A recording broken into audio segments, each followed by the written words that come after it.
Hello mga ka-doorbells, andito kami ngayon sa, ano to, siya, ano? Giant, ano? Siraw po, Siraw. Siraw. Ayun, tignan mo yun. Oh. Yung pangalan ng barangay po, Siraw.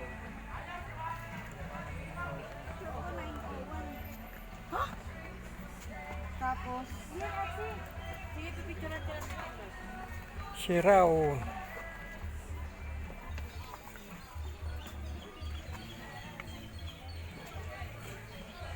Anong gusto niyo po? Sa kamay muna? Kaya ang ganda ng mga tanawin dito.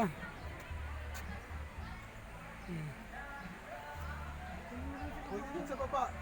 Yes mga ka-doorbells, oh. Ang ganda, oh. Okay, simula na sa baba. Tapos pasok.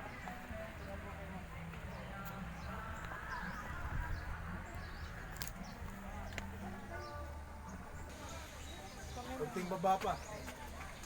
Yan. Ito mga kalapate. Oh, kalapati. Ano yan? Fish pan yan dati ng tuyo. Wala na nga yung mga pirana eh. Dito, yung isa pa ganito. Sobrang init na tuyo na yung Sobrang fish pan nila. init. Oh. Ayan yung dalawang anak ko, oh. Ayan yung mag-asawa, oh. Hindi ba mapa na pati picture ba? Hello, wifey. Say hi. Hi to your pants. Na yung ano, Wala pala lang ganyan. Ayun mga ka-doorbells, oh. Ang ganda, oh. Flowers. Oh, nag-vlog ka pala sir. May... Wala kayong...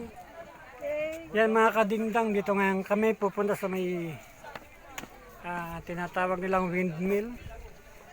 Yes, napakaganda ng tanawin dito.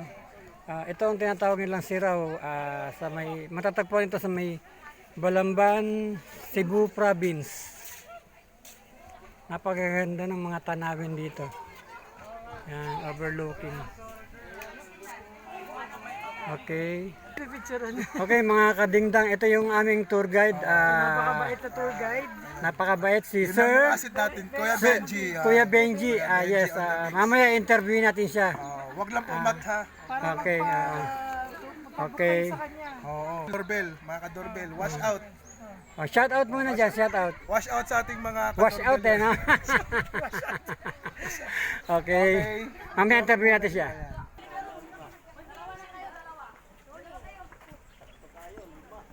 Kami ni Papi dito.